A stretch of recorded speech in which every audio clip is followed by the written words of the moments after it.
For this next portion, we're going to be working back in the middle tab of monthly expenses down here. So if you can click on that.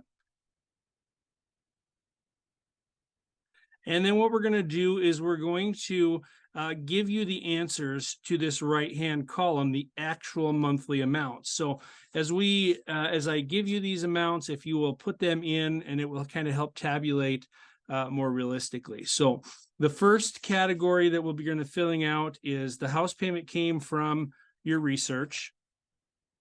The next one is going to be food. And this is, again, food that you cook at home, probably about $250 a month. Now, this price may fluctuate based on how many people you have or if you have friends over. But I find that really, to add another person to the household, let's say you got married, that base expense wouldn't go up that much because things like milk and eggs that you're buying already can be shared amongst you. So it's not like you're buying food for two all of a sudden necessarily, because some of those you're already buying some of those products. So probably about $250 a month for a single or newly wedded family, $250 a month for food should cover it.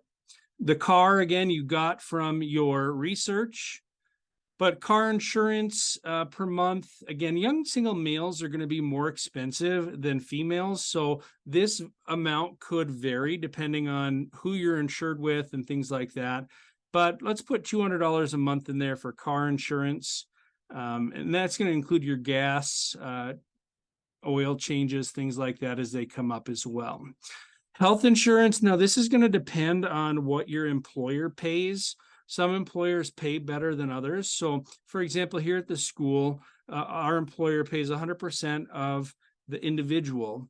But for my family to be on the insurance plan, it's about $600 a month or more for us to have my kids and my wife on the insurance plan with me. So this number really is going to be dependent on the job you get. But for a single person, let's go ahead and put $100 a month in there.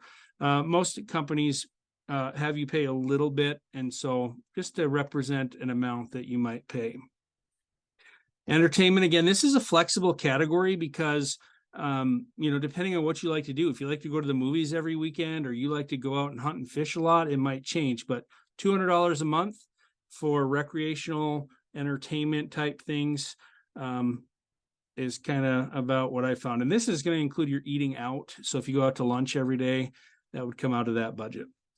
Clothing and personal items, $150 a month. Now, this may vary. Some months it may be more. Some months it may be less. Maybe you have to buy school clothes at the beginning of the school year. Maybe you have new technologies that you're purchasing. So you might have one month it might be higher and another month it might be lower.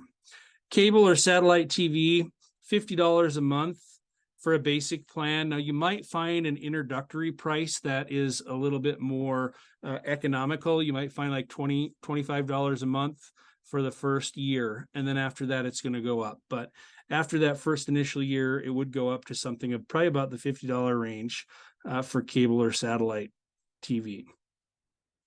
Cell phone, this is going to depend on where you go for service, but about that $50 a month range if you're on the new 5G. If you have a brand new phone that's maybe got some of your monthly plan going there, and also what quality of service. Do you have Verizon? Do you have T-Mobile? Do you have Cricket?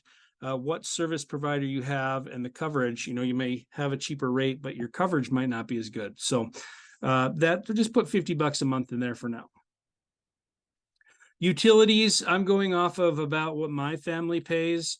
So for water, gas, electric, and garbage here in the city of Watertown, we're paying about $150 a month.